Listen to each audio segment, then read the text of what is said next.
তিনবার কবুল বলবে এমন সময় সিয়াম চলে আসে। সিয়াম, এই কণা, তুমি কি পাগল হয়ে গিয়েছো? আমাকে ছেড়ে কাকে বিয়ে করতেছো? এটা তোমার ভালোবাসা? কণা, বিশ্বাস করো সিয়াম, আমি তোমাকে ভালোবাসি। সিয়াম, দেখতেই তো পাইতেছি কেমন ভালোবাসা। কণা, এই তোমাকে সব কিছু পরে বলবো আমি। প্লিজ আমাকে ভুল বুঝো না। সিয়াম, চুপ করো, মিথ্যাবাদী কোথাকার। আজকের পর থেকে আর যোগাযোগ করবে না আমার সাথে। এটা বলেই সিয়াম চলে যায়। এমন ঘটনা ঘটবে কেউ বিশ্বাস করতেছে না। কণা, সিয়াম, দাঁড়াও। কণার কোনো কথাই আর না শুনে সিয়াম চলে যায়। ওই ছেলেটার জন্য এত কিছু করেছিস বা খুব ভালো। তুই যে আমার সন্তান, এটা ভাবতেই ঘৃণা হচ্ছে আমার। কাজী সাহেব, আপনি বিয়ে পড়ান। কণার বাবা, কাজী। মা, কবুল বলেন তো দেখি এখন। কণা ভাবতেছে কি করবে, কারণ যদি আজ ফিরোজকে বিয়ে করে তবে সিয়াম কখনো ক্ষমা করবে না কণাকে। কি হলো, কবুল বলো কণা। কি হলো, কবুল বলো কথা। ফিরোজের মা, কণা, কবুল, কবুল, কবুল। কবুল বলেই কণা নিজের রুমে চলে যায়। আলহামদুলিল্লাহ পড়ি সবাই। কণার বাবা, কণার বাপ, এরপরে সবাই আলহামদুলিল্লাহ পড়ে। বাবা, কিছু মনে করিও না। আমার মেয়েটি একটু রাগী কিন্তু অনেক ভালো। ও হয়তো একটি ভুল করেছে, একজনকে ভালোবাসে। ও একটু ভুল করেছে একজনকে ভালোবেসে, তবে ঠিক হয়ে যাবে। কিছুদিন পরই দেখিও, বিয়ের আগে একটু ভুল করে মেয়েরা। এটা বলেই কণার বাবা চলে যায়। ফিরোজ বুঝতেছে না কি করবে, কি হচ্ছে এই সব তার সাথে। সব কিছু যেন গোলমাল হয়ে যাচ্ছে। ফিরোজ এইসব ভাবতেছে। এমন সময় এমন সময় কণার মা এসে বলে, ফিরোজ বাবা, রুমে যাও, কণা তোমার জন্য অপেক্ষা করতেছে। এরপর ফিরোজ কোথায় ছাই দিল, রুমে চলে যায়। কিন্তু কিন্তু ফিরোজ রুমে এসেই দেখে যে কণা রুমে পালিয়ে গিয়েছে। কণা, ফিরোজ রুমে এসে দেখে কণা রুমে নেই, হয়তোবা ওয়াশরুমে আছে। এটা মনে করেই বসে আছে। 10 মিনিট হয়ে গেল, কিন্তু কণা রুমে আসার কোনো কথাই নেই। কিন্তু কিন্তু কি হলো আবার, এটা ভাবেই ফিরোজ ওয়াশরুমে চলে যায়। অবাক কাণ্ড, সেখানে ও নেই। তখন ফিরোজ কোনো উপায় না পেয়ে সবাইকে ডাক দেয়। ফিরোজ, মামা মামি, তোমরা কোথায়? কণা তো রুমে নেই। ফিরোজের এমন কথা শুনে সবাই অবাক হয়ে যায়, কারণ কণা কোথাও গেল। কি বলিস, কথা রুমে নেই মানে? কণার বাবা, ফিরোজ, হুম মামা, কণা রুমে নেই। ও পালিয়েছে মনে হয়। আমাদের বোকা বানিয়েছে, আমাদের বোকা বানিয়ে। না, এমনটা হতে পারে না। ওয়েট কর, আগে কণাকে ফোন দেই। এরপর কণার বাবা ফোন দেয়, কিন্তু কিন্তু কণা ফোন রিসিভ করে না। সবাই এখন দুশ্চিন্তা করতেছে। সবাই এখন দুশ্চিন্তা করতেছে, কারণ কণার কিছু হলো না তো আবার। ফিরোজ, মামা, আপনার মেয়ে ওই জানালা দিয়ে পালিয়েছে, দেখো। এরপর সবাই দেখে সত্যি তো, কারণ জানালা দেখে বোঝা যাইতেছে এইদিকে কণা। কবুল বলে রুমে এসেই জানালা খুলে পালিয়ে যায়। সিয়ামের উদ্দেশ্যে। কণা পালিয়ে এসে সিয়ামকে খুঁজতেছে, কিন্তু পাইতেছে না। যেখানে যেখানে থাকার কথা কোথাও পাইতেছে না। ফোনটাও অফ সিয়ামের। এমন অবস্থায় কি করবে কণা বুঝতেছে না। তখনই তখনই মনে পড়ল সিয়ামের ফোনের লোকেশন ট্র্যাক করতে হবে, তবেই পাবে। এরপর কণা সিয়ামের ফোনের লোকেশন ট্র্যাক করে দেখে এখান থেকে প্রায় 1 কিলোমিটার দূরে। কণা আর এক মুহূর্তের জন্য না দাঁড়িয়ে সিয়ামের কাছে চলে যায়। ফোনের লোকেশন অনুযায়ী এসে দেখে এটা তো একটি মদের বার। কিন্তু সিয়াম এখানে কি করতেছে? কণা এটা বুঝতে পারে না। কণা কোনো কথা না বলে সোজা ভিতরে ঢুকে পড়ে, কিন্তু সিয়ামকে খুঁজে পায় না। তখন একটি লোককে জিজ্ঞেস করে কণা। কিন্তু কণা, আচ্ছা ভাইয়া, দেখেন তো ওই ছেলেটাকে এখানে দেখেছেন? ফোন থেকে ফটো বের করে দেখাইয়া লোকটিকে। ওহ, এ তো আমাদের এখানকার নিয়মিত কাস্টমার সিয়াম ভাই। কণা নিয়মিত মানে প্রতিদিন আসে এখানে মেয়ে নিয়ে, এসে ফুর্তি করে চলে যায়। কণা, কি বলতেছেন এইসব? আপনার মাথা ঠিক আছে তো? অবশ্যই আছে ঠিক। আপনার মনে হয় ঠিক নাই। আমার কথা বিশ্বাস না হলে একটু সামনে গিয়ে নিজেই দেখুন। কণা লোকটির সাথে আর কোনো কথা না বলে সোজা সামনে যায়, গিয়ে দেখে যে সত্যি তো মেয়ে নিয়ে আনন্দ করতেছে সিয়াম। কণা সামনে গিয়ে দেখে একটু ওড়না জড়িয়ে ওদের কথা শোনার চেষ্টা করতেছে। সিয়াম, তোমার নাকি জিএফ এর বিয়ে হলো আজ, তুমি তবুও বারে আইছো? মেয়েটি। সিয়াম, ওই রকম কত মেয়ে এলো গেল, ওদের হিসাব আমি করি না। তবুও তুমি তো ভালোবাসতা। সিয়াম, কিসের ভালোবাসা? হ্যাঁ, আমি তো ওর বাবার টাকা পয়সা সবকিছু হাতাইতে চেয়েছিলাম, কিন্তু হলো না। কি বলো এইসব? অনেক টাকা নাকি? সিয়াম, হুম, অনেক টাকা। আমি তাকে ভালোবাসি, কনাকে না। বুঝছো ডার্লিং? হুম, বুঝছি। সিয়ামের এমন কথা শুনে কণা মনে হয় পাকা থেকে মাটিতে পড়ল। এমন কথা শুনে আকাশ থেকে মাটিতে পড়ল। কিন্তু বলতেছে এইসব। সিয়াম আর একটুও ওয়েট করে সোজা সিয়ামের সামনে যায় কণা।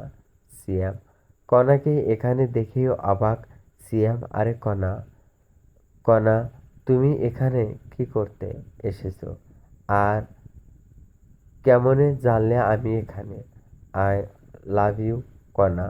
যখনই লাভ ইউ কথাটি শুনেছে কণা, তখনই ঠাস ঠাস করে 2টি থাপ্পড় দেয় সিয়ামের কে। কণা, ঠাস ঠাস তোর ওই মুখে আমি আই লাভ ইউ শুনতে চাই না, বুঝেছিস? তুই একটি টাকার লোভী। আমাকে ভালোবাসিস না, আমার বাবার টাকাকে ভালোবাসিস। সিয়াম, আরে আরে না পাগলি, আমি তোমাকে ভালোবাসি। কণা, চুপ, কথা মিথ্যাবাদী একটা। সিয়াম, সত্যি জান। কণা, তোর মুখে আমি কিছু শুনতে চাই না। আমি তোদের সব কথাই শুনে ফেলেছি। সিয়াম, আরে না, আমি আমি ওকে এইসব মিথ্যা বলেছি। কণা, চুপ থাক কুত্তা, তোর জন্য কিছু করি নাই বল। বাবা মাকে কষ্ট দিছি, নিজের টাকা পয়সা দিছি, নিজের গলার মালা বিক্রি করে টাকা দিয়েছি। বল, কি দেই নাই? তোর জন্য একটি ভালো ছেলেকে ধর্ষক বানাইছি। তোর জন্য সবার সামনে অপমান করেছি আমি ছেলেটাকে। তোর জন্য এই বিয়ে থেকে পালিয়ে এসেছি। আর আর সেই তুই কিনা বারে অন্য মেয়ে নিয়ে আনন্দ করতাছিস। বা খুব ভালো। এই সব দেখার আগে আল্লাহ কেন আমার মৃত্যু করল না? সিয়াম, বিশ্বাস করো কনা, আমি তোকে আর বিশ্বাস করতে পারবো না। ভালো ভালো থাকিস। আমার সাথে আর যোগাযোগ করবি না। এটা এটা বলেই কণা বাহিরে চলে আসে। কিন্তু কি করবে এখন কণা? এটা ভাবতে ভাবতে ক্লান্ত। সবকিছু চিন্তা দূর করে কথা আর বাসায় যাওয়ার জন্য রওনা দিল। প্রায় প্রায় 1 ঘন্টার পর কণা বাসে এসে কলিং বেল বাজায়। কণার বাবা হতাশা বুকে নিয়ে দরজা খুলেই দেখে কণা। কণা মা, তুই কোথায় গিয়েছিলি বল? তোর জন্য কত চিন্তা হচ্ছিল জানিস? তোর মা তো কাঁদতে কাঁদতে প্রায় পাগল হয়ে যাচ্ছে। আর তুই আর তুই আমাদের বলে যাবি না মা? ফোনটা রিসিভ করিস না। কণার বাবা এইসব শুনে কণা বাবা পা ধরে কান্না করে আর বলে, কণা বাবা, বাবা আমাকে মাফ করে দাও। আমি আর এমন কাজ করব না। তোমারা যা বলবে তাই করব আমি। আরে পাগলি, কাঁদিস না। আমি জানি তো আমার মেয়ে আমার অবাধ্য হতে পারে না। কণা, হুম বাবা। কণাকে দেখে সবার মনে যেন একটি শান্তি চলে এলো। কণা, আচ্ছা বাবা। ফিরোজ কি চলে গিয়েছে? না, তরুণী বসে আছে মন খারাপ করে। কণা, আচ্ছা, তবে আমি উপরে যাই বাবা। হুম, যা। তবে কিন্তু সত্যি ফিরোজ অনেক ভালোবাসে রে মা। বাবার মুখে এমন কথা শুনে কণা লজ্জা পেয়ে দৌড়ে রুমে আসে। এসেই দেখে যে ফিরোজ জানালার পাশে বসে আছে। কোনো কথাই বলেনি। পিছন থেকে ফিরোজের কাঁধে হাত রাখে। তখনই ফিরোজ পিছনে ফিরে দেখে কণা। ফিরোজ, কণা তুমি কখন আসলে? কণা, একটু আগে আসলাম। কাঁদতেছ কেন? ফিরোজ চোখ দুটি মুছে বলে। ফিরোজ, কই না তো, কেন কাঁদবো? কণা, আমি জানি আমাকে ভালোবাসিস। তবে তবে মেনে নিতে পারবো কি পারবো না জানি না। তবে ছেড়ে যাব না। চল, ঘুমাবি এখন। ফিরোজও কোনো কথা না বলে সোজা গিয়ে শুয়ে পড়ে। কণার কথা মতো কণার কথা মতো একটু পর কথাও এসে শুয়ে পড়ে। কিন্তু একটি কোল বালিশ নিয়ে আসে কণা। এসেই মাঝখানে রাখে। কণা, এই এরিয়া পার হবি না। ফিরোজ, হুম, ঠিক আছে, পার হব না। কণা, এখন ঘুমাও। এরপর দুজনে ঘুমিয়ে পড়ে। পরের দিন ফিরোজ একটু সকালেই উঠে, কারণ নামাজ পড়ে তো তাই। ফিরোজ উঠে থাকে। কণার 104 ডিগ্রি জ্বর। কণা ফিরোজ ফজরের নামাজ পড়তে উঠে দেখে কণা কাঁপতেছে আর ভীষণ পরিমাণে ঘামতাছে। এটা দেখে ফিরোজ একটু কণার কপালে হাত দেয় আর আর দেখে যে কণার ভীষণ জ্বর এসেছে। কণা এমন অবস্থা দেখে ফিরোজ সাথে সাথেই ফোন করে ডাক্তারকে। ফিরোজ, আসসালামু আলাইকুম ডাক্তার। ডাক্তার বলতেছে, ডাক্তার, হুম, আমি ডাক্তার বলতেছি। কিন্তু হয়েছে কি ফিরোজ? হুম, হয়েছে। আমার স্ত্রীর ভীষণ জ্বর। কি করব এখন? আপনাকে খুব প্রয়োজন এখন। ডাক্তার, আমি তো একটু বাইরে আছি। আর আর আমার যাইতে যাইতে সকাল 10টা। হ্যাঁ, 10টা হবে। আপনার রুমে কি জ্বর মাপা যন্ত্র নেই? ফিরোজ, ওয়েট, দেখতেছি।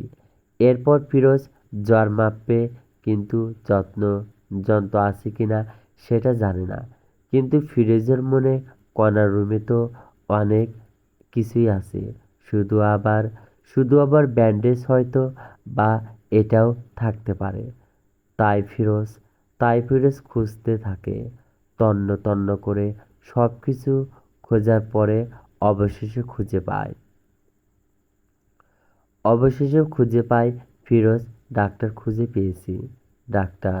তবে জ্বরটা মেপে আমাকে জানান। এরপর ফিরোজ ডাক্তার কথা মতো জ্বর মেপে দেখে যে 104 ডিগ্রি জ্বর। এত জ্বর দেখে ফিরোজ অবাক। তখনই তখনই আবার ডাক্তারকে ফোন করে ফিরোজ, হ্যালো ডাক্তার, 104 ডিগ্রি জ্বর। এখন কি করব ডাক্তার বাবা? এত জ্বর এসেছে। শুনে একটি কথা বলি, আমি জলপট্টি লাগান কপালে, দেখবেন কমে আসবে জ্বর। ফিরোজ, ঠিক আছে ডাক্তার।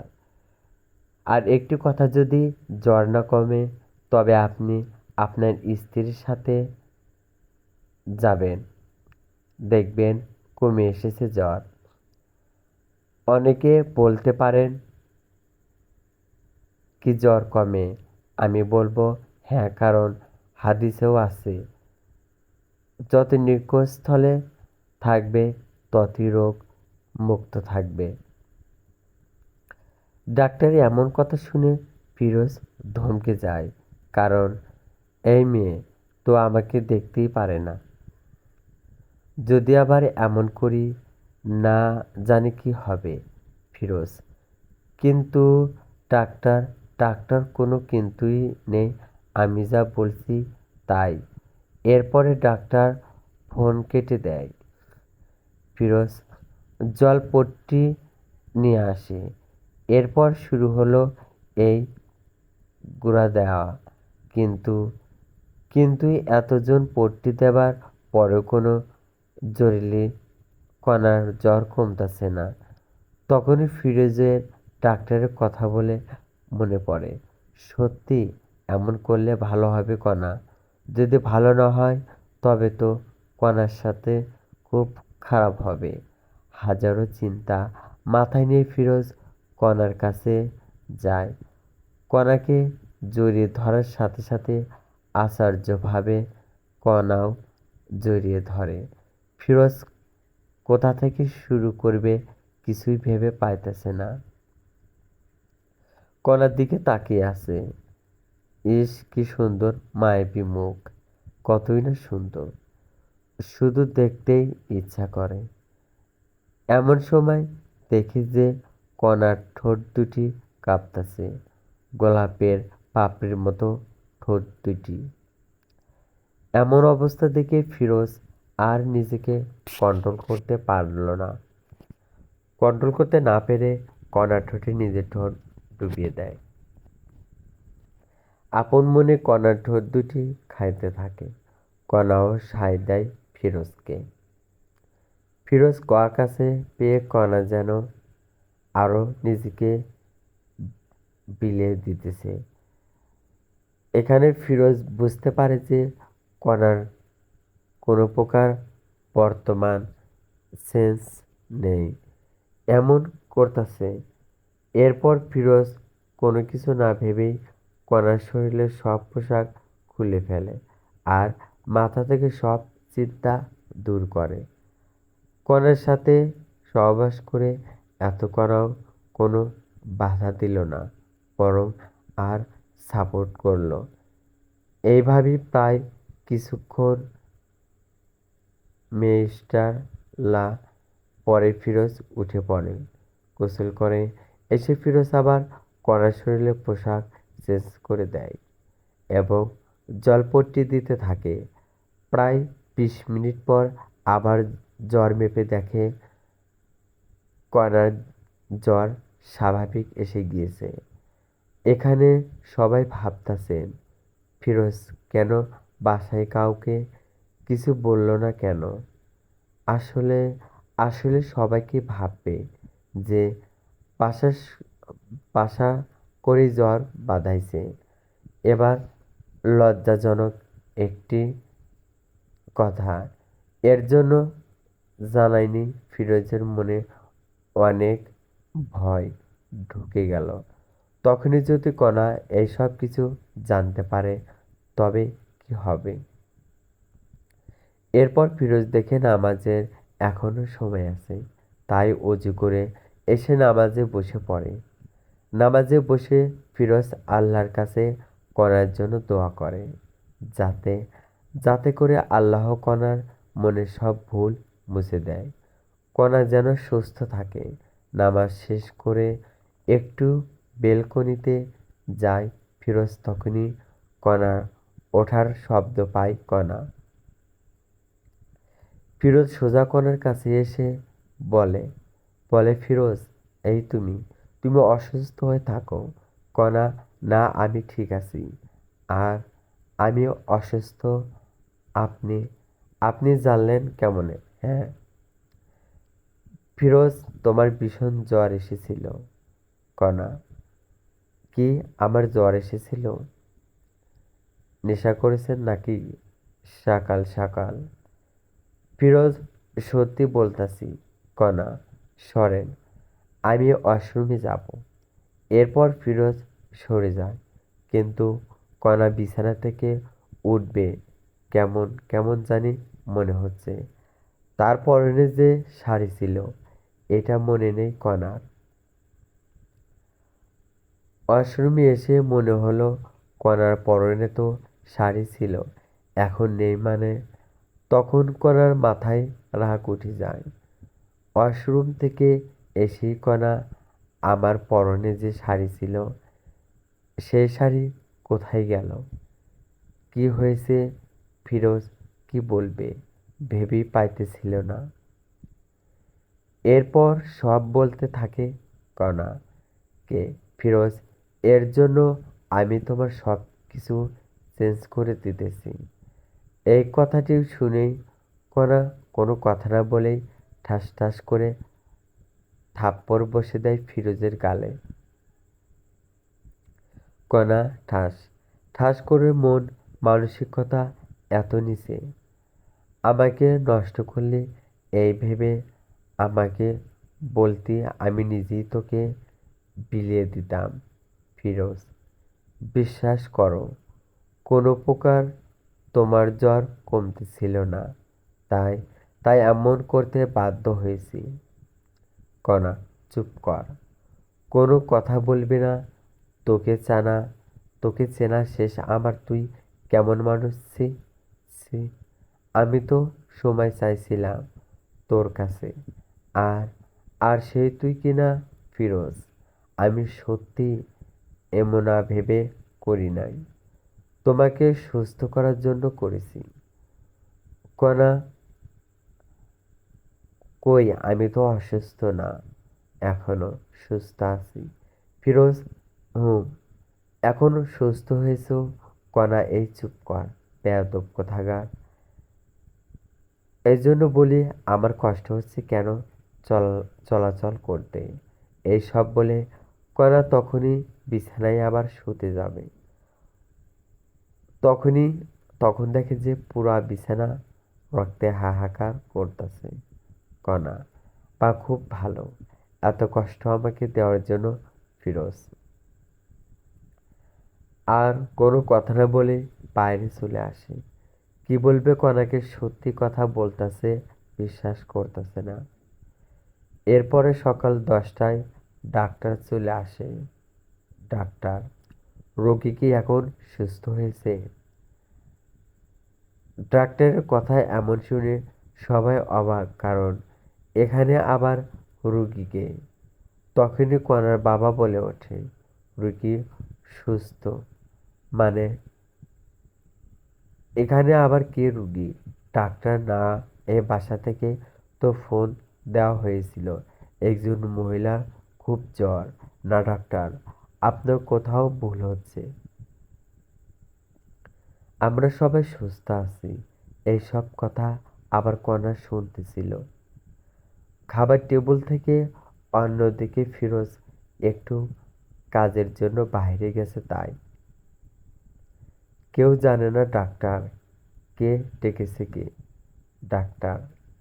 আচ্ছা, ঠিক আছে, সমস্যা নেই। কেউ অসুস্থ হলে বলবেন, আমি আসব। ঠিক আছে ডাক্তার।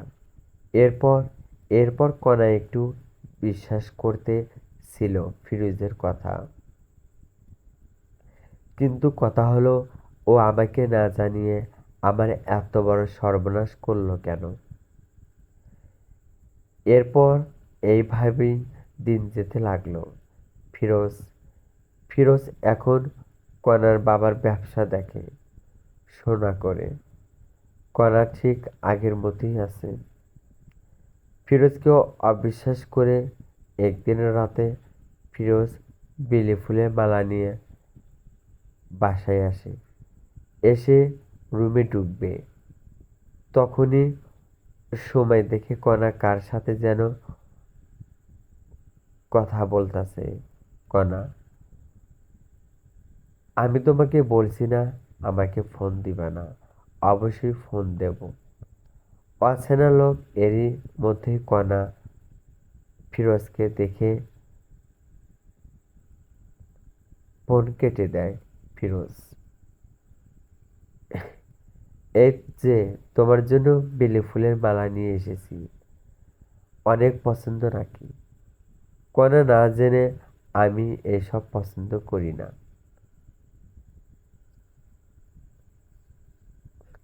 এসব কিছু আনবেন না। মাথা নিচু করে ফিরোজ, ঠিক আছে, আনবো না। কণা, আর হ্যাঁ, কাল আমার কিছু বন্ধু বান্ধবী আসবে, ওদের জন্যই একটু ভাজ করবেন কাল। ফিরোজ, ঠিক আছে, সমস্যা নেই। এরপর সবাই ঘুমিয়ে পড়ে। পরদিন ফিরোজ বাজার বাজার করে নিয়ে আসে অনেক। রান্না করাও হয় সবার জন্য। এরই মধ্যে সবাই চলে আসে।